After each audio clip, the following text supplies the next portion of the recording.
নাসর মানে ঈগল পাখি। আপনি যদি মুখটা গোল করে শুদ্ধ করে উচ্চারণ না করেন, অর্থ আকাশ পাতাল পাল্টিয়ে যাবে।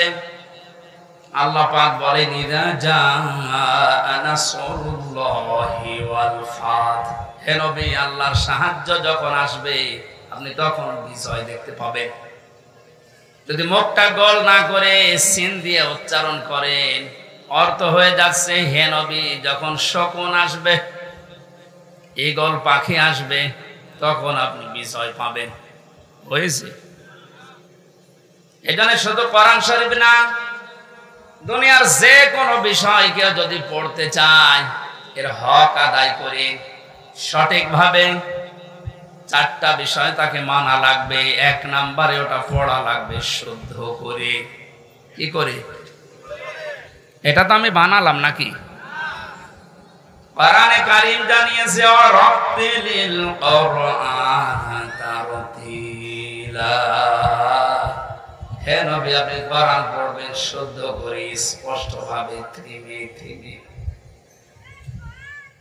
প্রধান অতিথি সহ যারা এখানে আছেন, নবীর এই হাদিসের প্রথম অংশটা আমরা একটু মিলাই আমাদের জীবনে। নবীজি জানিয়েছেন যে ব্যক্তির কোরআন পড়ে, আপনি তো বলছেন আমি কোরআন পড়ি, তাহলে এটা শুদ্ধ করে পড়া লাগবে আপনাকে। আমি আল কোরআন রিসার্চ ফাউন্ডেশনের সদস্য ছিলাম এক সময়। আমি দেখেছি এই দেশের জরিপে 100 জনের 95 জন আল্লাহর কোরআন শরীফ শুদ্ধ করে পড়তে পারে না। এই রিপোর্ট কি খুব ভালো রিপোর্ট না? এজন্য আহ্বান জানাচ্ছি অন্য ধর্মের লোক এখানে যেহেতু নেই, আমরা সব মুসলিম দাবি করছি, আমাদের জীবনের 1 নাম্বার টার্গেট বানানো লাগবে আল্লাহর এই কোরআন আমরা শুদ্ধ করে পড়ব। 2 নাম্বারের মর্মমানি বুঝতে হবে। কেন? কোরআনে কারীম জানিয়েছে ওয়াইদা সামিউ মা উনজিলা ইলার রাসূলি তারা আ'য়ুনাহুম তাফিদু মিনাদ দামি মিম্মা আরাফু মিনাল হক ইলা আখির আয়াত। সূরা মাইদা 7 নাম্বার পারার 1ম নাম্বার পৃষ্ঠার 1ম নাম্বার লাইনের 83 নাম্বার আয়াতের প্রথম অংশে আছে। এটা তাফসীরে ইবনে কাসিরে পাবে। আল্লাহ পাক বলেন হে নবী আপনি যখন আমার বান্দাদের সামনে কোরআন পড়বেন, যারা এর মর্মবাণীগুলো অনুধাবন করতে পারে, বুঝতে পারে যে আমি কি বলতে চাই, আপনি দেখবেন তাদের চোখ দিয়ে মনের অজান্তে পানি পড়ছে। কোরআনের আলোচনায় সবার চোখে পানি আসবে না, এটা বোঝার মতো যোগ্যতা আপনার থাকা লাগবে। এজন্য কোরআন যদি কেউ হক আদায় করে পড়তে চায়, মাস্ট বি তাকে এটা বোঝার চেষ্টা চালাতে হবে। 4 বার আল্লাহ এই ঘোষণা আমাদেরকে কোরআনে শোনাচ্ছেন, ওয়ালাকাদ ইয়াসসারনাল কুরআনা লিযিকরি ফাহাল মিন মুদ্দাকির। অবশ্যই আমার এই কোরআনকে আমি বোঝার জন্য, পড়ার জন্য, এটা মানার জন্য সহজ করে দিয়েছি। কেউ কি আসো এখান থেকে শিক্ষা নেওয়ার জন্য? বগুড়াবাসী, আমরা আজকে থেকে আল্লাহর এই আফসোস আর থাকতে দেব না। যতদিন জীবন আছে কোরআন বুঝে মরার চেষ্টা করব ইনশাআল্লাহ। 3 নম্বরে শুধু না, এটা আমাদের বোঝার চেষ্টা চালাতে হবে। কোরআন যদি কেউ বলে আমি কোরআন পড়ি, তার শর্ত মানা লাগবে কয়টা? 1 নম্বরে শুদ্ধ করে, 2 নম্বরে বুঝতে হবে, 3 নম্বরে যে বুঝবে ওই বিষয়ের উপরে তার বাস্তব জীবনে আমল করা লাগবে। এটাই ঝামেলা। আমরা জানি না এখানে এমন কেউ নেই যে টাকা ছেড়ে রাখে। যারা টাকা আসে, সুদের এই টাকা নেওয়া হারাম, এ জানে না কে? হিন্দুও জানে। কথা বলেন না কেন? এটা জানার পরও আমাদের আমল আছে। বলেন, এই যে 1 বিঘা জমি দেয়, 1 লক্ষ টাকা নেয়, 8-10 বছর এটা চাষ করে খায়, যখন ফেরত দেয় তখন 1 লক্ষ টাকায় ফেরত দেওয়া লাগে। এই সিস্টেম আছে না দেশে? এই নাম কি? এগ্রিমেন্ট। না না, এটা জায়েজ না। জায়েজ আছে খাই খালাসিটা, যেটা আপনি 1 বিঘা জমি দেবেন, 10,000 টাকা নিয়ে নেবেন, ওই খেয়ে দিয়ে 100,000 টাকা ফেরত দেওয়া লাগবে, এই সিস্টেম আছে। আছে কিন্তু কম, কারণ জানে যে এটা লস হবে, এটার ভেতরে আমি নেই। আরাম বেশি নাকি? ছোট্ট একটা কথা কয়েক সেকেন্ডের ভেতরে বলছি। আমার আরাদান জিকিরি ফাইন্না লাহু মাঈশাতান দনকা। কোরআনে কারীমের সূরা তাহার 124 নম্বর আয়াতের প্রথম অংশে আছে, আল্লাহ পাক বলেন, আমার নিয়ম নীতি বাদ দিয়ে, আমার কোরআনের বিধান বাদ দিয়ে যদি কেউ উপায় করে, টাকা পয়সা আসবে, চর্ম চোখে দেখবে, বহু কিছুর মালিক হচ্ছে, কিন্তু জীবনের এই আয় উন্নতিতে আমি কোনো বরকত রাখবো না। তাফসীরে কাবীরের ভেতরে দনকার ব্যাখ্যা লিখেছে 7টা। এখানে আলেম আছে না? দনকার 1 নম্বর ব্যাখ্যা হচ্ছে, পৃথিবীতে আল্লাহর নিয়ম নীতি, আল্লাহর আইন বাদ দিয়ে কেউ যদি উপায় করে, ওই টাকা পয়সা, ওই অর্থ সম্পদের ভেতর থেকে আল্লাহ বরকত তুলে নেয়। 2 নম্বরে, ওই মানুষগুলো যখন মারা যাবে, এই অবৈধ সম্পদের কারণে এই মানুষটা বেঈমান হয়ে মরবে। 3 নম্বরে, ওই মানুষকে আল্লাহ ওই অবৈধ সম্পদ দুনিয়াতে ভোগ করার সুযোগ দেবে না। এটা যে দেয় না, তার বাস্তব প্রমাণে দেশে নেই, নাম ধরা লাগবে। কত মানুষ আজ অবৈধ ভাবে উল্টা পাল্টা করে কামাই করে টাকা রাখার জায়গা নেই, ফ্রিজে রাখে, বালিশের ভেতরে রাখে। এটাও হচ্ছে না, বানাচ্ছে বেগম পাড়া। আপনি ভোগ করতে পারবেন না। যদি এগুলো ভোগ করে যেতে পারেন, তাহলে কোরআন মিথ্যা হয়ে যাবে। আর আপনার মতো নাফরমানের জন্য আল্লাহ কোরআন শরীফ মিথ্যা করবে। যেন দুনিয়াতে আপনাকে ওই টাকা, ওই সম্পদ ভোগ করার সুযোগ দেবে না, এর আগে আপনি পটল তুলবেন। 4 নাম্বারটা একটু ঝামেলা, এটা বাদ যাক। যারা আল্লাহর নিয়ম নীতি বাদ দিয়ে উপায় করেন, সুদ, ঘুষ, মানুষের উপরে জুলুম করে, ফাঁকি দিয়ে, অন্যায় ভাবে যেভাবে উপায় করছেন, আপনার মরণে দৃষ্টান্ত সৃষ্টি হবে দুনিয়ায়। পৃথিবী সাক্ষী হয়ে থাকবে আপনার মরণে। এটাও বেশি বলে ফেললাম নাকি? আপনি কি মনে করছেন সব বানালাম একটা একটা করে? না, যেগুলো বলছি সব আমি পড়ে এসেছি। অবৈধ ইনকামের মানুষকে আল্লাহ দৃষ্টান্ত করে রাখে দুনিয়াতে, তার মরণকে ইতিহাস বানিয়ে রাখে। আপনি এমনি টের পেয়েছেন, আমি জানি। এই জন্য আমরা সাবধান হব। জানি সবাই এটা হারাম, কোরআন থেকে হাদিস থেকে পড়েছি, জানার পরও যে লোকটা মানে না, ওর কোরআন পড়া হয়নি। 4 নাম্বারটা, এটা সবচাইতে বড় ঝামেলা এবং কঠিন। নবীজি বলেন, কেউ যদি কোরআন পড়ে এই কথা বলে, সে শুদ্ধ করে পড়বে, সে ওইটা বোঝার চেষ্টা চালাবে, নিজে মানবে, এবং এটা মানুষ যেন মানতে পারে সেই ব্যবস্থা করে দেবে। এটা ঝামেলা না? এটা যদি আজ কেউ করতে চায়, সে সবচাইতে বড় বিপদে আছে বাংলাদেশে। আমি কোরআন পড়ি, আমি শুদ্ধ করে পড়ি, আমি বুঝি, এবং আমি যতটুকু বুঝি অতটুকু মানার চেষ্টা চালাচ্ছি, অসুবিধা নেই। 4 নাম্বারটা, আমি যতটুকু মানি এটা মানুষ যেন মানতে পারে, ওই ব্যবস্থা আমি করে দিতে চাই। এটা কোরআন পড়ার 4 নাম্বার শর্ত। এই কথা বলছেন না কেন? 4 নাম্বারটা কি সহজ না কঠিন? এটা করতে গেলে আজ পদে পদে বিপদ। তাহলে 4টা শর্ত যারা মানে না, ওদের কোরআন পড়া হচ্ছে। জন্মের পর থেকে এটা শুনেছি, কেউ যদি কোরআনের একটা হরফ পড়ে, তার নেকি হয় কয়টা? হ্যাঁ, আপনার পড়া তো আবার পড়ার মতো হওয়া লাগবে। আপনি যদি আমার ছোট মেয়ের মতো পড়েন, ওর বয়স 4 বছর, ও তো পড়ে, ওই 1 লাইন পড়তে গেলে 1 লাইনে যদি 10টা শব্দ থাকে, 9টা ভুল করে, ওর পড়া হচ্ছে। আপনার পড়াও তো এরকম হয়ে যাচ্ছে। নবীজির হাদিসের প্রথম শব্দ ছিল যে ব্যক্তি কোরআন পড়ে, তার মানে চারটা শর্ত যারা দুনিয়ায় মানতে পারে ওদের পড়া হয়, আর ওদের প্রতিটি অক্ষরে 10টা করে নেকি হয়। দ্বিতীয় শব্দ ছিল ফাস্তাজহারাহু, কোরআন পড়ে শেষ করে দেয় না, যে ব্যক্তি কোরআনকে ইজহার করার চেষ্টা চালায়। যারা আরবি গ্রামার বোঝে, ফাস্তাজহারাহু এই শব্দের ব্যাখ্যা আমি যত পেয়েছি, আধুনিক ব্যাখ্যা হচ্ছে প্রকাশ করা, ইজহার করা, দাঁড় করানো, স্পষ্ট করা, কায়েম করা, বিজয় করা।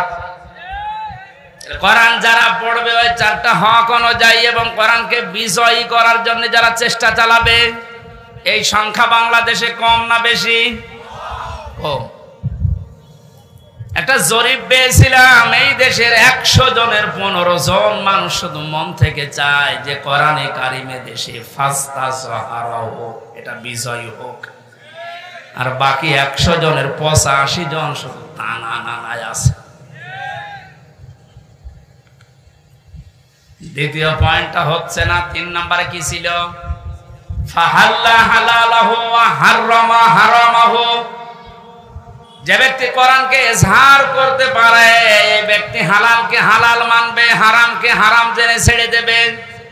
আদখালাহুল্লাহুল জান্নাহ, নবীজি বলেন আল্লাহ তাকে জান্নাতে দিয়ে দিয়েছে, জান্নাতে দেবে। হ্যাঁ, দিয়ে দিয়েছে। শব্দটার দিকে আমি খেয়াল করে চিন্তা ভাবনা করেছিলাম, নবীজি অতীতের শব্দ বললেন কেন? এটা পাস্ট, এটা মাজি। আদখালা ইউদখিলু, নবীজি মোজারে দিতে পারতেন, মাজি দিলেন, অতীতের পাস্ট দিয়েছেন কেন? তার মানে কোরআন পরিবার, সমাজ এবং রাষ্ট্রে যদি কোরআন বিজয় থাকে, ওখানে হালালকে হালাল মানা আর হারামকে হারাম জেনে ছেড়ে দেয় সহজ। যেই সমাজে, যেই দেশে কোরআন বিজয় নেই, ওখানে হালালকে হালাল জানার পরও আপনি মানতে পারবেন না। এক কথা বলছেন এটা। হারামকে হারাম জানার পরও আপনি ছেড়ে দিতে পারবেন না। নাকি জায়গাগুলো দেশে নেই?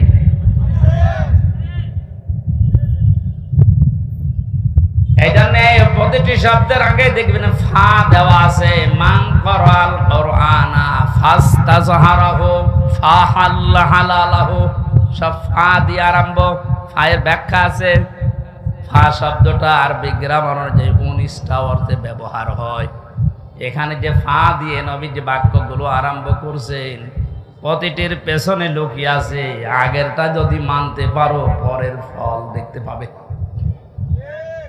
তা আপনি কোরআন পড়ছেন কি করে? আপনি নিজে এবার টের পান 4টা শর্ত মিলছে না। কোরআনকে ইজহার করার জন্য, বিজয় করার জন্য আপনার কোনো কার্যকারী ভূমিকা নেই। তাহলে হালালকে আপনি হালাল জেনে মানবেন কি করে? হারামকে হারাম জানার পরে ছেড়ে দেবেন কি করে? আদখালাহুল্লাহুল জান্নাত পরে, এর পরের শব্দে পেয়েছি ওয়াশাফাহু ফি আশারাতিন মিন আহলি বাইতিহি কুল্লুহুম ক্বাদ ওয়াজাবাত লাহুন নার। বিশ্বনবী বলেন, সত্যি যদি আল্লাহ রাব্বুল আলামিনের হারামকে হারাম জানার পরে তুমি ছেড়ে দিতে পারো, হালালকে হালাল জেনে আঁকড়িয়ে ধরতে পারো, আল্লাহ তোমাকে শুধু জান্নাতে দেবে না, তোমার সুপারিশে পরিবারের 10 জন মানুষকে জান্নাতে দিয়ে দেবে। যাদের উপরে জাহান্নাম অবধারিত হয়ে গিয়েছিল, তাহলে যে কোরআন শুনতে এসেছে আপনি বুঝলেন এর মর্যাদা কোথায়? আল্লাহ পাকে হাদিসটা আমাদের প্র্যাকটিক্যাল লাইফে সেট করার তৌফিক দান করেন, আমিন। দরুদ আর সালাম পড়ছে আমাদের নবী মুহাম্মদ রাসূলুল্লাহ সাল্লাল্লাহু আলাইহি ওয়াসাল্লামের প্রতি। মহান আল্লাহ তার যে সমস্ত নাম আছে, এই নামগুলো দুনিয়াতে কয়েকটা নবীর নামের শেষে দিয়েছেন। তার ভেতরে আমাদের নবীকে আল্লাহ দিয়েছেন রাউফুর রহিম, খুলুকিন আযীম। ইব্রাহিম নবী আলাইহিস সালামকে, ইসমাইল নবীকে দিয়েছিলেন গোলামিন হালিম, আমার সহনশীল বান্দা। ইসহাক নবীকে ডাক দিয়েছিলেন গোলামিন আলিম, আমার জ্ঞানী বান্দা। আর মুহাম্মদুর রাসূলুল্লাহকে দিয়েছেন খুলুকিন আযীম, আমার মহান বান্দা। এত বড় চরিত্র আমার নবী মুহাম্মদুর রাসূলুল্লাহকে আমি দিয়েছি, কিয়ামত পর্যন্ত মানুষ শুধু অনুসরণ করে যাবে, এর কুল কিনারা খুঁজে পাবে না। বলে সুবহানাল্লাহ। সেই নবীর আদর্শ আজ আমাদের সামনে পড়ে আছে। জন্ম থেকে মৃত্যু পর্যন্ত তাকে বাদ দিয়ে আপনি কাকে আদর্শ মেনে চলেন? আপনার বিবেককে প্রশ্ন করেন। আল্লাহর ঘোষণা দেওয়া একটা আদর্শ আছে দুনিয়ায়, কয়টা? বলেন বলেন। আল্লাহ নিজে ঘোষণা দিয়েছেন যে এই আদর্শটা মেনে চলো। ইয়াসিন ওয়াল কুরআনিল হাকীম। ইয়া মানে হে, সিন মানে সাজ্জেদ। আল্লাহ পাক জানাতে চেয়েছেন, হে নেতা, দুনিয়াতে আল্লাহর ঘোষণা দেওয়া নেতা আদর্শ মাত্র একটা, তার নাম মুহাম্মদুর রাসূলুল্লাহ। আল্লাহ রাব্বুল আলামিন পুরা কোরআনে নবীকে 7টা নামে বিশেষভাবে ডাক দিয়েছেন। তার ভেতরে ইয়াসিন, তাহা, মুহাম্মদ, আহমদ, আব্দুল, মুজাম্মিল, মুদাসসির। বগুড়াবাসী, বিবেক যদি থাকে আজকে কাজে লাগাবেন। আল্লাহর ঘোষণা দেওয়া নেতা আদর্শ যার নাম তিনি জানিয়েছেন মুহাম্মদুর রাসূলুল্লাহ, সেটা বাদ দিয়ে যদি পৃথিবীর কাউকে আপনি অনুসরণ করেন, অনুকরণ করে চলেন, আপনি মরতে দেরি, জাহান্নামে যেতে দেরি হবে না। এইটা আমি বানালাম না, এটা আমি বানিয়েছি। ইমাম বুখারী রাহমাতুল্লাহ আলাইহি বুখারী শরীফ লেখার আগে একটা কিতাব লিখেছেন, আল আদাবুল মুফরাদ। এখানে একটা হাদিস তিনি এনেছেন, 6 প্রকার মানুষকে আল্লাহ বিনা বিচারে, বিনা হিসাবে, কোনো হিসাবও নেবে না, বিচারও করবে না, মরণের পরে তাদেরকে আল্লাহ জাহান্নামে পাঠিয়ে দেবে। তার 3 নাম্বারেই তারা দুনিয়াতে যাদের আদর্শ মুহাম্মদুর রাসূলুল্লাহ ছিল না। এই হাদিসটার কোরআনের সূরা ইয়াসিনের ইয়াসিন, এদের ব্যাখ্যা তাফসীর পড়ার পরে আমার বড় ভয় হচ্ছে। এ পৃথিবীতে হাজারো মানুষ মুহাম্মদুর রাসূলুল্লাহর আদর্শ না মানার কারণে জাহান্নামে যাচ্ছে। আল্লাহ তুমি আমাদেরকে বাঁচাও, বলেন আমিন। আমি এটা বলে আপনার ক্ষতি করে ফেললাম? হ্যাঁ, আপনি তো ধরা খাবেন। চোখ বন্ধ হওয়ার পরে আপনি এখনই ধরা খাবেন। নবীজির একটা কথা 100 ভাগের 1 ভাগও মিথ্যা নেই। যাদের আদর্শ এখনো ঠিক হয়নি, মুহাম্মদুর রাসূলুল্লাহ বাদ দিয়ে অন্য কাউকে যারা মেনে চলছেন, এখনই তওবা করে পরিবর্তন হবেন। হয়তো আপনার কোনো হিসাব নেই, বিচার নেই, আপনি মরে গেলেই বিনা হিসাবে, বিনা বিচারে জাহান্নামী। আল্লাহ তুমি আমাকে সহ যারাই আমরা এসেছি এটা বুঝে মানার তৌফিক এখনই দান করো। আরো জোরে বলেন। কোরআনে কারিমের 6666 আয়াতের মাত্র একটা আয়াত পড়েছি, সূরা তাওবা 119 নাম্বার আয়াত। আমরা তেলাওয়াত কিন্তু আয়াত তাফসীর আকারে কথা বলবো ইনশাআল্লাহ, আল্লাহ যেন তৌফিক দেন। আউযু বিল্লাহি মিনাশ শাইতানির রাজীম। বিসমিল্লাহির রহমানির রহিম। ইয়া আইয়ুহাল্লাযীনা আমানুত্তাকুল্লাহা ওয়া কুনু মা'আস সাদিকিন। আল্লাহর ঘোষণা, ওহে ঈমানদারেরা। আল্লাহ কোন বেঈমানকে ডাক দিয়েছেন এখানে? তাহলে যদি কোনো বেঈমান থাকেন আপনি চলে যান, কারণ এই আয়াত আপনার জন্য না, আপনার জন্য আলাদা আয়াত আছে। বেঈমানের জন্য আল্লাহর ডাক ছিল ইয়া আইয়ুহাল্লাযীনা কাফারু, হে কাফেরেরা, হে বেঈমানেরা। এখানে কোন কাফের আছে? আমরা সব ঈমানদার। আমরা কি? এখন আমার ভেতরে ঈমান আছে কিনা এটা পরীক্ষা করার থার্মোমিটার আছে।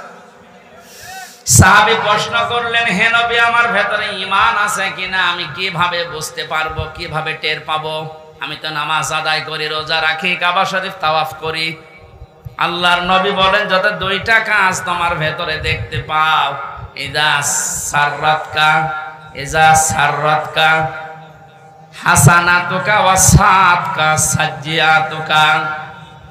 যখন কোনো ভালো কাজ, সমাজ উন্নয়নমূলক কাজ, আল্লাহর পক্ষের, রাসূলের পক্ষের, দ্বীনের পক্ষের কোনো কাজ হয়, ওইটা দেখে যখন তোমার ভালো লাগে, আনন্দ লাগে, আর যখন তোমার অন্যায় কাজ দেখলে কষ্ট লাগে, তখন বুঝবে তোমার ঈমান আছে। ও বগুড়াবাসী, হাদিসটা সামনে রেখে বলেন তো, বাংলাদেশে ভালো কাজ সবার কাছে ভালো লাগে? না না। অন্যায় কাজ সবার কাছে খারাপ লাগে। আপনি নিজেই নিজেকে পরিমাপ করতে পারবেন আসলে আপনার ঈমান আছে কিনা। এখন যদি মনে করেন কি আমি শেরপুর মসজিদের সভাপতি, আমার ঈমান নেই, মানে আপনি তো শেরপুরের সভাপতি, আর আবু সাহেব ছিল কাবা শরীফের সভাপতি, তার হিসাবে আপনার কোনো খবর আছে? শেরপুর বাংলাদেশে কয়জন চেনে? আর কাবা শরীফ সেই জায়গার সভাপতি হয়েও বেঈমান ও জাহান্নামে গেছে, আর আপনি শেরপুরের সভাপতি হয়ে বগল বাজাচ্ছেন যে আমার ঈমান নেই। মানে ভালো কাজ যার কাছে আনন্দ লাগে না, অন্যায় দেখলে যার কাছে কষ্ট লাগে না, সে যেই হোক ওটা বেঈমান। ঈমান আছে কিনা হামজারে জিজ্ঞাসা করা লাগবে, আপনি নিজে টের পাচ্ছেন। সুতরাং ঈমান যাদের আছে, হাদিস অনুযায়ী আল্লাহ পাক তাদেরকে ডাক দিলেন, হে ঈমানদারেরা।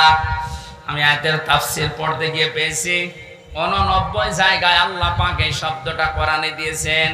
আর যখনই ঈমানদারকে তিনি ডাক দেন, তখন তার কুদরতি হাত এভাবে উঁচা করে ডাকেন, ইয়া আইয়ুহাল্লাযীনা আমানু। জোরে বলেন আল্লাহু আকবার। 89 জায়গায় আল্লাহ ডাক দিয়েছেন, তার ভেতরে এইটা একটা, ইত্তাকুল্লাহ, আমি আল্লাহকে ভয় করো, আকুনু মা'আস সাদিকিন, আর সত্যবাদী যারা তাদের সঙ্গে থাকো। এই আয়াতের নির্দেশ দুইটা। কয়টা? আল্লাহকে ভয় করো, সত্যবাদী যারা আছে তাদের সাথে থাকো। বোঝা হয়ে গেছে না? আল্লাহুম্মা আমিন। না মানে আপনি বলছেন বোঝা হয়ে গেছে। এবার আসেন তো এই দুইটা শব্দের ব্যাখ্যায় যায়। কোন আয়াত থেকে যদি কেউ তাফসীর শুনতে চায়, করতে চায়, তাফসীরে মাযহারি আল্লামা সানাউল্লাহ পানিপতি রাহমাতুল্লাহ আলাইহি লিখেছেন, কেউ যদি কোরআনে কারিমের কোন আয়াত থেকে কথা শুনতে চায়, কমপক্ষে 5টা বিষয় থেকে তাকে আগে কথা শোনা লাগবে। 1 নম্বরে শুদ্ধ তেলাওয়াত, যেটা করলাম। 2 নম্বরে সে যেই ভাষায় কথা বলে ওই ভাষায়, মাতৃভাষায় অর্থ, এই যে শুনলাম। 3 নম্বরে ওই আয়াতের ঐতিহাসিক প্রেক্ষাপট, শানে নজুল যেটা বলা হয়, ব্যাকগ্রাউন্ড, এটা আমি বলবো এখন। 4 নম্বরে আয়াতের বাস্তব শিক্ষা দেওয়া লাগবে। ওই মান ধাতা বলে কি হয়েছে এগুলো বাদ দে, এখন বাস্তবতা অনুযায়ী আয়াত আমাদেরকে কি দিতে চায়, এই শিক্ষাগুলো জনগণের সামনে দেওয়া লাগবে। 5 নম্বরে আয়াত থেকে যে শিক্ষাগুলো পাবে ওইগুলো নিয়ে বাড়ি যে আমল করবে। আমরা 2টা করে ফেলেছি, শুদ্ধ তেলাওয়াত আর মাতৃভাষায় অর্থ। যেটা এটা সূরা তাওবার আয়াত। কোন সূরা বলেন? 129টা আয়াত আছে, মাত্র একটা আয়াত পড়েছি, 119 নম্বর আয়াত। তাওবা শব্দের শাব্দিক অর্থ আমরা অনেকেই মনে করি তাওবা মানে আস্তাগফিরুল্লাহ রাব্বি মিন কুল্লি যামবি ওয়া আতুবু ইলাইহি, হয়ে গেল। তাওবা আর ইস্তেগফার এই দুইটা কিন্তু এক না, এই দুইটা শব্দ আলাদা, মাজদার আলাদা। কথা বুঝতেছেন? তাওবা আর ইস্তেগফার, কেউ যদি ইস্তেগফার করতে চায় সব সময় আপনি করতে পারবেন, কিন্তু তাওবা আস্তাগফিরুল্লাহ বললেই তাওবা হয় না। তাওবা করার জন্য কমপক্ষে মানুষের জীবনে 3টা বিষয় মানা লাগে। ইস্তেগফার আর তাওবার ভেতরে পার্থক্য এই, কোন মানুষ যদি তাওবা করে ওর পেছনের অপরাধগুলো শুধু আল্লাহ মাফ করে দেয় না, ওই পুরা জায়গাটা আল্লাহ নেকি দিয়ে ভরাট করে দেন। এখানে যারা এসেছি আজকে আমরা শুধু ইস্তেগফার না, তাওবা করার মতো তাওবা করে বাড়ি যাব। পেছনের অপরাধগুলো শুধু যেন মাফ হয়ে না যায়, ওই জায়গাটা যেন আল্লাহ নেকি দিয়ে ভরাট করে দেয়। বলেন আমিন। এক নম্বরে যদি তাওবা কেউ করতে চায় তাকে বলা লাগবে, আল্লাহ আমি অপরাধী, আমি। এই স্বীকৃতিটা এই পৃথিবীতে মানুষ দিতে চায় না। দেখবেন এই দেশে হাতে নাতে ধরা পড়ার পর অস্বীকার করে না। না, তদন্ত করা লাগবে। তদন্ত 7 দিন সময় দিয়েছে যাদেরকে, ওদেরকে মাল মশলা মেরে ওর মুখ বন্ধ করে দেয়। আপনি যদি সত্যি তাওবা করতে চান সে যে কোনো বিষয়ে, আপনাকে প্রথমে স্বীকৃতি দেওয়া লাগবে ওই অপরাধের জন্য, ওই গুনার জন্য স্বীকার করা লাগবে যে হ্যাঁ আমি এই কাজ করেছি, আমি অপরাধী। এখন প্রশ্ন হচ্ছে আপনি স্বীকার করবেন কার কাছে? না না, আপনি শুনছেন না। অপরাধ করেছেন যার কাছে, স্বীকার করবেন তার কাছে। আপনি বিনা কারণে আমার মুখের উপর একটা থাপ্পড় দিলেন আর কাবা শরীফের গিলাফ ধরে বলছেন আস্তাগফিরুল্লাহ, হে আল্লাহ আমারে মাফ করে দাও, কিয়ামতের আগে মাফ পাবেন না। কারণ আপনি তো আল্লাহর গালে থাপ্পড় দেননি, দিয়েছেন আমার গালে। আগে আমার কাছে স্বীকার করেন যে হামজা ভুল হয়ে গেছে। হ্যাঁ, স্বীকার করার সময় আবার অনুশোচনা লাগবে, অনুতপ্ত হওয়া লাগবে। আপনি যদি একেবারে মুড নিয়ে বলেন ওই হামজা মাফ কর, মাফ হবে? আপনার প্রতি রাগ যা ছিল আমার আরো বেড়ে যাবে। আমি আবার বলছি দ্বিতীয় পয়েন্টটা, তাওবা যদি কেউ সত্যি করতে চায়, ওই মানুষটা অপরাধ করবে যার কাছে, স্বীকার করবে তার কাছে। আপনি অপরাধ যদি আপনার স্ত্রীর কাছে করে থাকেন, অবশ্যই স্বীকার করবেন স্ত্রীর কাছে, এটা কোনো দোষের কিছু না। স্ত্রীর কাছে দোষ করেছে আর শ্বশুরের কাছে বলছে শ্বশুর আমারে মাফ করে দেন, হবে না। বিনা কারণে আপনি আমাকে পুলিশের হাতে তুলে দিলেন, আমি কিছুই জানি না ওই বিষয়ে, আর আপনি মাফ চাচ্ছেন মসজিদে নামাজ পড়ে, কিয়ামতের আগে মাফ পাবেন না। এইটা মনে হয় এই এলাকায় আছে।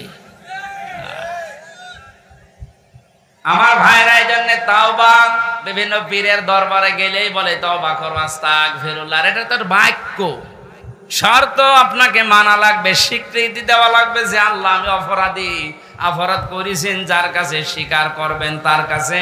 2 নম্বরে অনুতপ্ত হয়ে অনুশোচনা নিয়ে।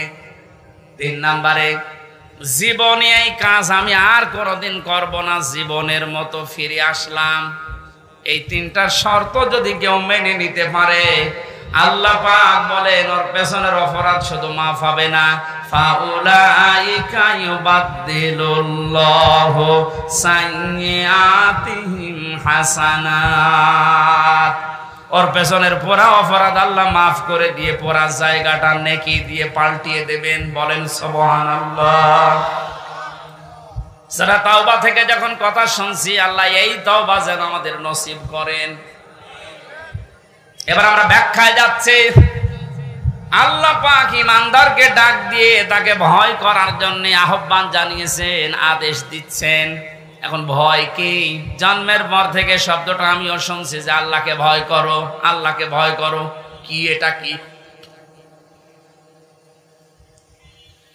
তাকওয়ার যে ব্যাখ্যাগুলো আমরা বলি, আধুনিক ব্যাখ্যা হচ্ছে যে যেই বিষয়ে কাজে আছে ওই বিষয়ের জ্ঞান অর্জন করে প্রশিক্ষণ নিয়ে ওই কাজ আঞ্জাম দেওয়ার নাম হচ্ছে তাকওয়া। আমি আবার বলছি, যে যেই কর্মজীবনে আছেন, যে যেই জায়গাটা দখল করে আছেন, ওই বিষয়ের উপরে জ্ঞান অর্জন করে দক্ষতা প্রশিক্ষণ নিয়ে ওই কাজে আঞ্জাম দেওয়ার নাম হচ্ছে তাকওয়া। না হয়, আমি আবার বলছি, তাকওয়া মানেই শুধু আমার মতো জুব্বা গায়ে দিয়ে বড় পাগড়ি গলায় নিয়ে হাতে তসবিহ নিয়ে শুধু সুবহানাল্লাহ বলা না। তাকওয়া মানে যে যেখানে আছেন ওই জায়গার জ্ঞান অর্জন করে প্রশিক্ষণ নিয়ে দক্ষতা অর্জন করে ওই কাজ আঞ্জাম দেওয়ার নাম তাকওয়া। এটা যদি আজ বাংলাদেশে থাকতো আমরা অনেক উপরে চলে যেতাম। অধিকাংশ মানুষকে এমন দায়িত্ব পালন করতে দেখা যায় ও বিষয়ে কোনোদিনের পড়াশোনা নেই, দক্ষতা নেই, প্রশিক্ষণ নেই, আন্দাজে ওই কাজে হাত দিয়ে তার 12টা বাজায় আরো বেশি। নিচে নামা লাগবে, ঠিক আছে। তাকওয়ার দ্বিতীয় ব্যাখ্যা হচ্ছে আল্লাহর নিষিদ্ধ কাজগুলো জানার পরে শুধু ছেড়ে দেওয়া না, ঘৃণা করে ছেড়ে দেওয়ার নাম তাকওয়া। কথা বুঝতেছেন? আল্লাহ আমাদেরকে তাকওয়া অর্জন করার মাধ্যমে 9টা উপকার করতে চেয়েছেন। দুনিয়াতে কেউ যদি তাকওয়াবান হতে পারে, তাকওয়া মানে কি শুধু জুব্বা গায়ে দেওয়া, শুধু জিকির করা? যেখানে যেই কাজে আপনি হাত দিয়েছেন, হ্যাঁ আপনি লেবার, কোনো অসুবিধা নেই, আপনি গাড়ি সারেন মনে করেন, গাড়ির মিস্ত্রি, ওই বিষয়ের উপরে লেখাপড়া করে ওই বিষয়ে প্রশিক্ষণ নিয়ে দক্ষতা অর্জন করে ওই কাজকে সুচারুরূপে আঞ্জাম দেওয়ার নাম কি? আরো জোরে বলেন। আর চাইনার দিকে তাকান, দিন দিন উন্নতি এমনি করছে, এইটা থাকার কারণে। ওরা যে বিষয়ের উপরে দক্ষতা অর্জন করে লেখাপড়া, আমি জেলে যখন ছিলাম 3টা বছর, কয়েকজন চাইনিজ আমার সাথে ছিল। ওরা কি টাকা পয়সার ঝামেলার কারণে ধরা পড়েছিল আর দিয়েছে আমার পাশের রুমে। ভাষা তো বুঝতাম না, কিন্তু কর্মদক্ষতা, ওদের যে কাজ কারবার ভেতরে এত বুদ্ধি, জীবনে কোনোদিন কল্পনাও আসে না যে এই পানির বোতল দিয়ে এই কাজ করা যায়। ও ছাতা ওইটা করে দেখাচ্ছে। ওই বিষয়ের উপরে তো লেখাপড়া আছে, কর্মদক্ষতা আছে এবং প্রশিক্ষণ নিয়েছে, এই জন্য দিন দিন ওরা উপরে উঠতেছে। আজ আমরা ওদের মতো যদি তাকওয়াটা বুঝতাম আর বাস্তবে কাজে লাগাতাম, আমার মনে হয় যে ষড়যন্ত্র কয়েকদিন আগে প্রধানমন্ত্রী শেখ হাসিনা যে আশঙ্কা করেছে বাংলাদেশ নিয়ে, পার্বত্য চট্টগ্রামের কয়েকটা জেলা, মায়ানমারের কিছু অংশ আর ইন্ডিয়ার কিছু অংশ নিয়ে সাদা চামড়ার যারা আছে তারা কিন্তু গোপন আন্দোলন চালাচ্ছে। এটা একটা স্বাধীন খ্রিস্টান রাষ্ট্র ঘোষণা দেবে। প্রধানমন্ত্রী 14 দলের সাথে গোপন বৈঠক করে যে কয়েকটা কথা শেষের দিকে জানিয়েছে, তার ভেতরে এটা একটা। ওনারে আশঙ্কা যদি সত্যি হয়, আপনি চর্মচোখে দেখবেন এদের ভাগ হয়ে সুদানের মতো, দক্ষিণ সুদান, পূর্ব তৈমুরের মতো খ্রিস্টান একটা স্বাধীন রাষ্ট্র এই এলাকায় চলছে। এটা খুব ভালো সংবাদ নাকি? আমাদের কর্মদক্ষতা, তাকওয়ার এই ব্যাখ্যা যেটা আধুনিক ভাবে করা দরকার, এটা আমাদের করা দরকার। আল্লাহ আমাদেরকে ওই পর্যায়ে যাওয়ার তৌফিক দেন, বলেন আমিন। যে বিষয়ে আপনার ছেলেটা, আপনার মেয়েটা যে বিষয়ে অভিজ্ঞতা ছোটকাল থেকে দেখবেন, যেদিকে মন আছে ওই বিষয়ে আপনি তাকে তুলে দিন। সবাইকে আলেম হওয়া লাগবে, সবাইকে ইঞ্জিনিয়ার হওয়া লাগবে না। যে বিষয়ের দিকে যেতে চায়, ধাবিত হতে চায়, ভালোবাসে, ওই বিষয়ে যেন জ্ঞান অর্জন করার জন্য রাস্তা পায়, তাকে ব্যবস্থা করে দেন। ও কর্মদক্ষতা অর্জন করে ও প্রশিক্ষণ নিয়ে ওই কাজকে সুচারুরূপে আঞ্জাম দিতে থাকলে দুনিয়া এবং আখিরাত দুইটাই আমাদের জন্য সফল হবে ইনশাআল্লাহ। আমার ভাইরা, 9টা উপকারের ঘোষণা দিয়েছেন আল্লাহ। দুনিয়া থেকে যদি তাকওয়া অর্জন করতে পারে, 1 নম্বরে ওই লোকটা যদি বিপদে পড়ে, মহান আল্লাহ এমন জায়গা থেকে তাকে সাহায্য পাঠায় যার কল্পনা কোনোদিন তার হৃদয়ে আসে নাই। জোরে বলুন সুবহানাল্লাহ। এটা আজ দেখতে আমাদের বহু বাকি। এটা যারা দেখতে পেয়েছিলেন তাদের ঈমান আমি দেখেছি, এই মানুষগুলোর ঈমান পাথরের চাইতেও শক্ত ছিল। সত্যিই যারা তাকওয়া অর্জন করতে পেরেছে দুনিয়াতে, ওই মানুষগুলোর কাছে দুনিয়া আল্লাহ এমন তুচ্ছ বানিয়ে দিয়েছে, তামাম দুনিয়াটা একটা ডিমের চাইতেও তাদের কাছে কম দামি মনে হতো। আমরা আসলে তাকওয়া অর্জন করে আল্লাহর এই 9টা যে উপকারের কথা, সাহায্যের কথা, এটা পাচ্ছি না, কারণ আমাদের তাকওয়া নেই। তোমরা সত্যবাদী যারা, সত্যপন্থী যারা, তাদের সঙ্গে থাকবে। সত্যবাদী কারা? এই দেশে একটা ভুল ধারণা চালু আছে, কিছু কিছু দৃশ্য দেখলে আমরা মনে করি এগুলো সত্যপন্থী, এগুলোই হক্কান, এগুলোই হক্কানি। অনেকে নিজেকে দাবিও করছে যে আমরা হক্কানি দরবারের লোক।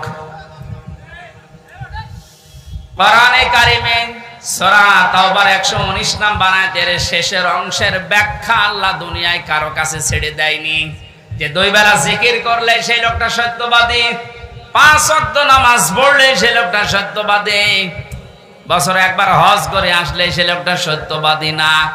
আল্লাহ পাক বলেন সত্যবাদী হওয়ার জন্য 10টা গুণ দুনিয়াতে তোর ভেতরে থাকা লাগবে। কয়টা? আরো জোরে বলেন।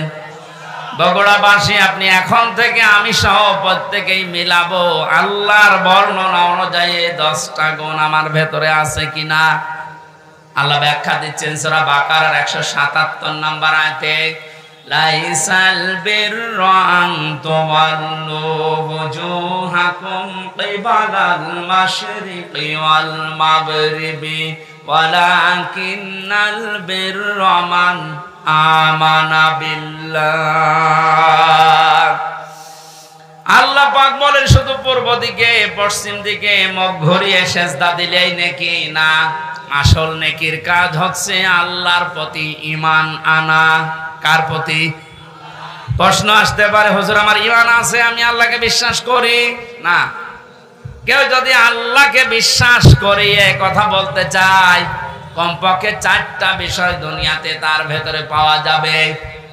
আপনি এবার মিলান তো আপনার ভেতরে আছে কিনা। ওই যে কায়দায় পড়িয়েছিল হুজুররা ছোটবেলায়, মাওলানা কায়দায় পড়িয়েছে আমাদেরকে, আমানতু বিল্লাহি কামা হুয়া বিআসমাইহি ওয়া সিফাতিহি ওয়া ক্বাবিলতু জামিআ আহকামিহি ওয়া আরকানি। পড়াবি মানে বলতে চেয়েছে আমানতু বিল্লাহ, যারা বলে আল্লাহ আমি তোমাকে বিশ্বাস করে, প্রথমে আপনাকে স্বীকার করাচ্ছেন কামা হুয়া, আমি এমন আল্লাহকে বিশ্বাস করি যার অস্তিত্ব আছে। কি আছে?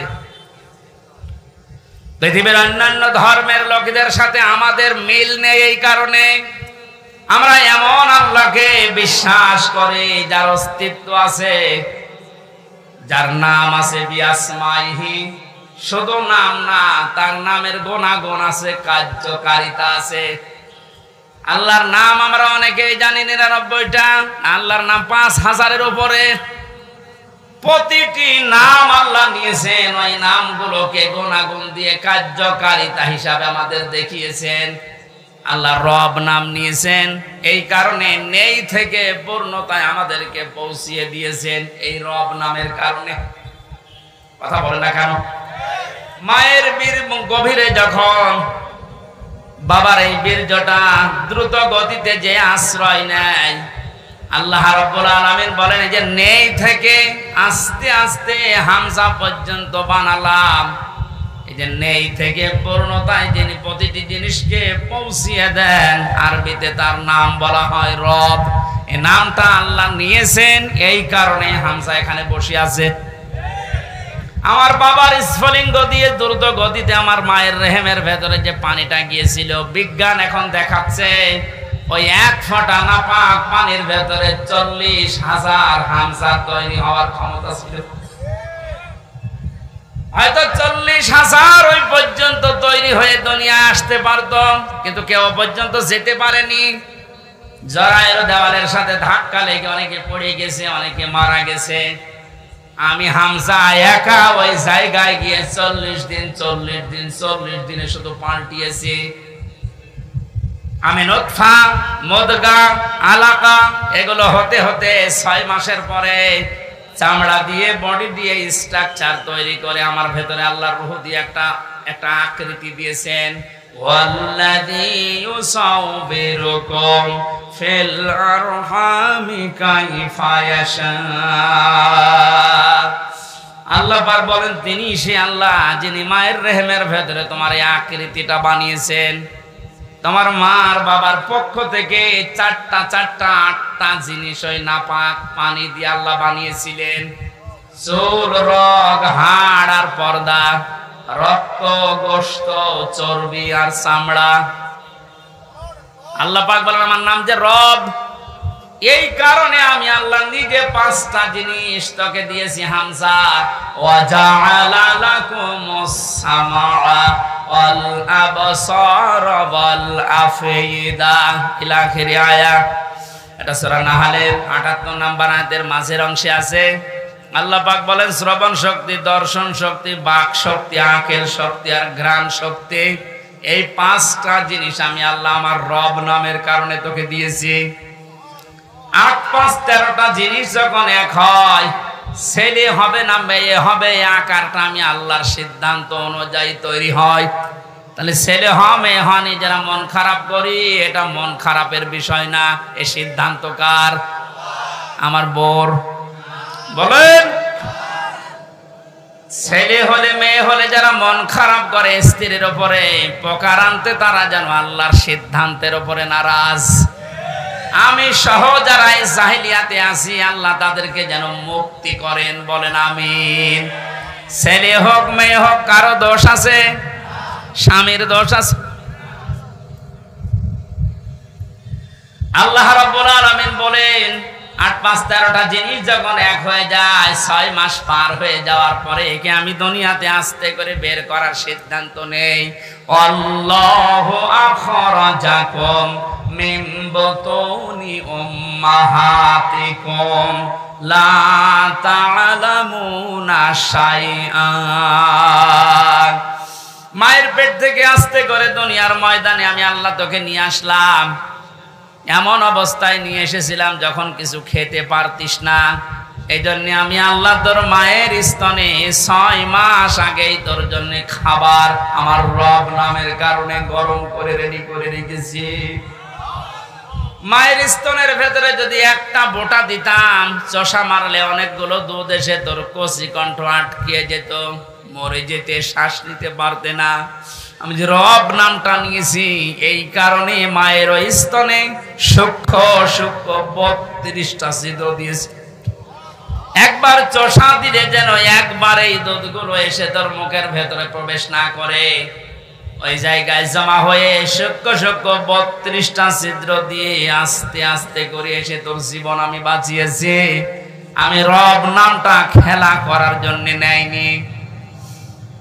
মুখটা নাপাক করে নাই, মায়ের পেটের ভেতরে নাভির ভেতর দিয়ে খাবার পাস করে দিয়ে তোর মুখটা পবিত্র রেখেছিলাম। অথচ দুনিয়ায় আসার পরে আমি তোর দিকে তাকিয়ে দেখি এই মুখের ভেতরে কত হারাম, অপবিত্র, নাপাক জিনিস দিয়ে ভর্তি করিস। কথা বলেন ঠিক কিনা? আপনি কি মনে করেন শুধুমাত্র কুকুরের পায়খানা, মানুষের পায়খানা, শুকুরের গোশত খাওয়ায় হারাম? ভাইয়ের জমি যারা, বোনের জমি যারা জাল দলিল করে ফাঁকি দিয়ে লিখে নেয়, ওইটাও কুকুরের মাংসের মতোই হারাম। যারা মেয়ের জমি ফাঁকি দিয়ে ছেলেকে লিখে দিয়েছেন, আপনি বিশ্বাস করতে পারেন জাহান্নামের টিকিট আপনার একটা বুক করা হয়ে গেছে। শরীক ফাঁকি দেওয়া মানুষ বগুড়ায় নেই? এই কথা বলেন। যারা শরীক ফাঁকি দিয়েছেন, আপনার ইবাদত কবুল বন্ধ হয়ে গেছে, আগে ওইগুলো ফেরত দেবেন। আজকেই বাড়ি যে বোনের সম্পদ আগে ফেরত দেবেন, তারপর আপনি নামাজ পড়া আরম্ভ করবেন। এখন যদি বলেন ও সাদা তো ফেরতও দিতে পারে না, নামাজও কবুল হয় না, ও নামাজই পড়বো না। আপনি নামাজ না পড়লে আল্লাহর ক্ষমতা হারিয়ে যাবে। বলেন, নিজের কপালে নিজে আপনি আঘাত করছেন, নিজের পায়ে নিজে কোড়াল মারছেন, এই সময়টা আর দুনিয়ায় ফেরত পাবেন না। আমার এখন 32 বছর বয়স। আমি কি জীবনে ইচ্ছা করলে আর 12 বছরে ফিরে যেতে পারবো? আজকের মাহফিলের প্রধান অতিথি, ওনার বয়স মনে করেন এখন 60 বছর। কিয়ামত পর্যন্ত যে চেষ্টা করে 12 বছরে ফিরে যেতে পারবে। যে সময়টা পার করে ফেলেছি আর কোনোদিন ফেরত পাবেন না। সুতরাং এইটাই আমাদের হায়াতের আসল জীবন। এইটার জন্য আল্লাহ একটা কসম দিয়েছেন, ওয়ালা আসরি ইন্নাল ইনসানা লাফি খুসর। আল্লাহ বলেন তোর হায়াতের কসম, তোর হায়াতের কসম, সময়ের কসম, সাবধান, জীবনটা হেলায় খেলায় নষ্ট করে ধ্বংস করে দিও না। পেছনের দিকে তাকাও আর ভাবো, এই সময়টা যেহেতু আর ফেরত আসছে না, সামনে যতটুকু হায়াত আছে এটা আমার কাছে একটা নিয়ামত। এটা কি? ফামান সুহসিহা আনিন নার ওয়া উদখিলাল জান্নাতা ফাকাদ ফাজ ওমাল হায়াতুদ দুনিয়া ইল্লা মাতাউল গুরুর।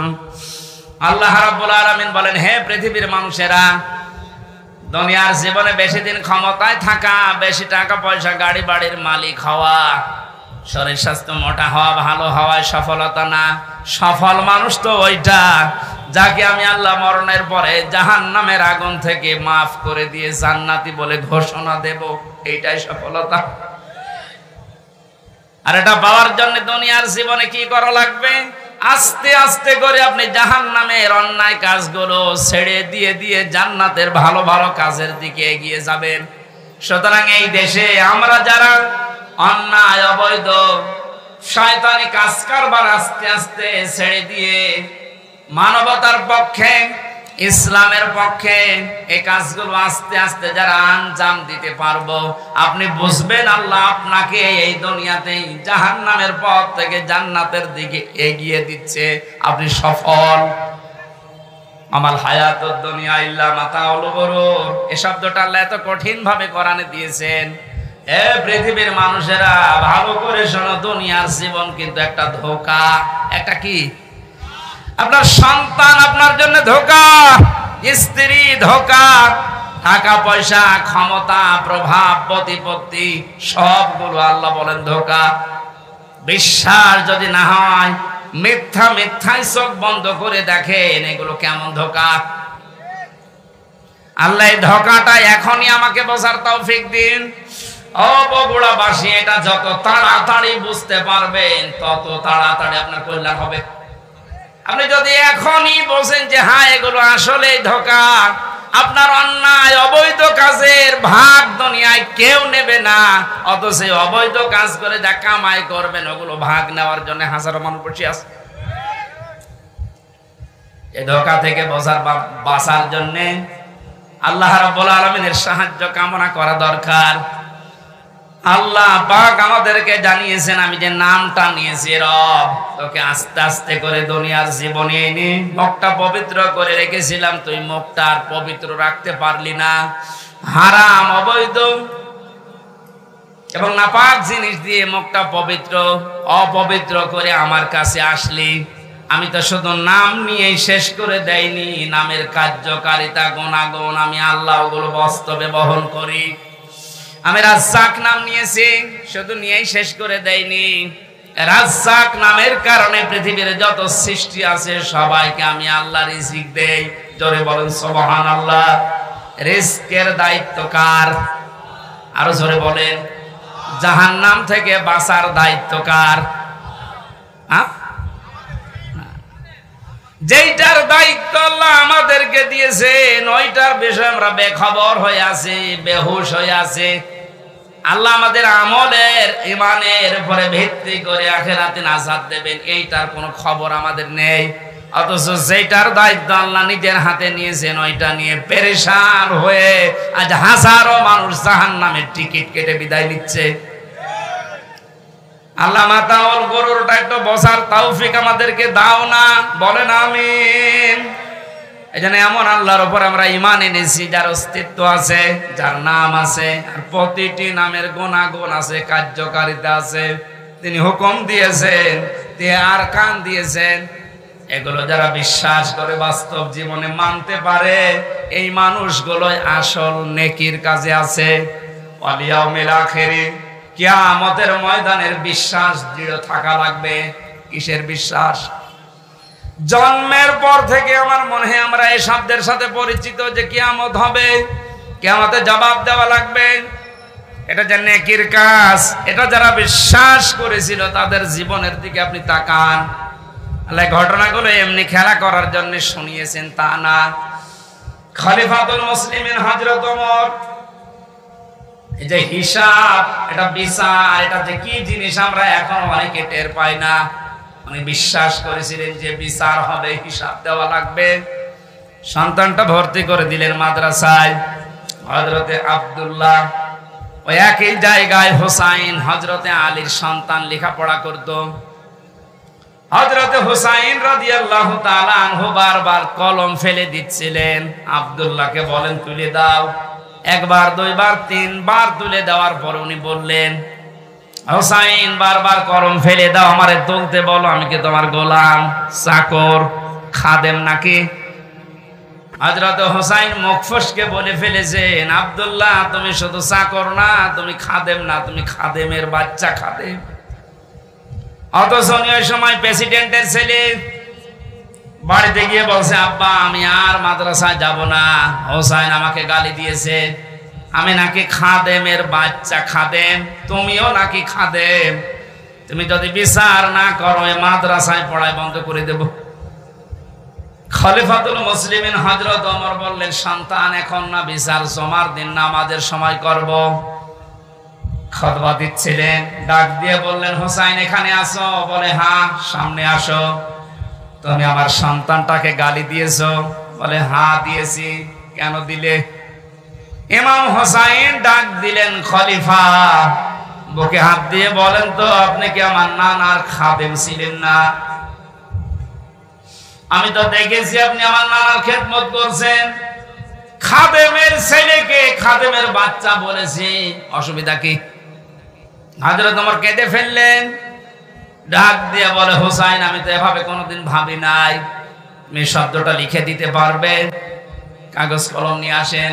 খেজুরের পাতা নিয়ে এসেছে, লিখে দিলেন, হোসাইন আমি নিজে আলীর সন্তান হয়ে বলছি, ওমর আমার নানার খাদেম ছিল, আমি দেখেছি, সই করে দিলাম।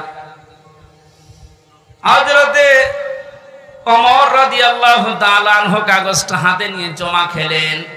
সাহাবীদেরকে বললেন, নবী সাহাবীরা বিচার হয়ে গেছে।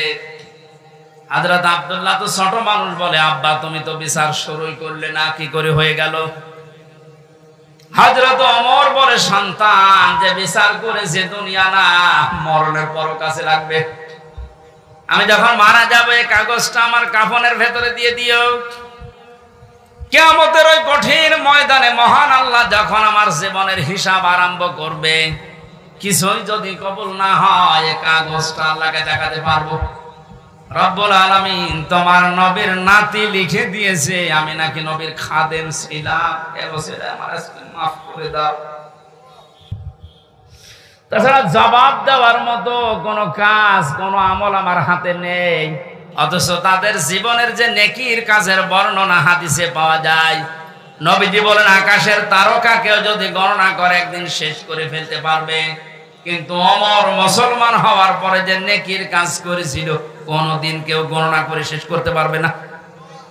এই মানুষটা যদি কিয়ামতে জবাব দেওয়া লাগবে, এই টেন্ডেন্সিতে এত ভয়ে থাকে, এত টেনশনে থাকে, আমাদের অবস্থান কোথায়? নেকির কাজ শুধু পশ্চিম দিকে মুখ করে নামাজ পড়লে হয় না, আল্লাহর প্রতি ঈমান আনা, কিয়ামতে জবাব দেওয়া লাগবে আল্লাহর সামনে দাঁড়িয়ে, এই বিশ্বাস দৃঢ় করা, এটা নেকির কাজের মূল। এটা যতদিন পর্যন্ত আমাদের দেশের 1628 জন মানুষের ভেতরে বদ্ধবল না হবে, এই দেশটা ততদিন দুর্নীতি মুক্ত হবে না। আল মালায়েকাতে ফেরেশতাদের বিশ্বাস করা, আল কিতাবে কিতাবে বিশ্বাস করা, অন নবিয়্যিন নবীদেরকে বিশ্বাস করা, ওয়া তাল মালা আলা হুব্বিহি দাবিল কুরবা, আল্লাহর মহব্বতে নিজের সম্পদ চাহিদা থাকার পরও যারা নিকট আত্মীয় স্বজনের জন্য ব্যয় করে।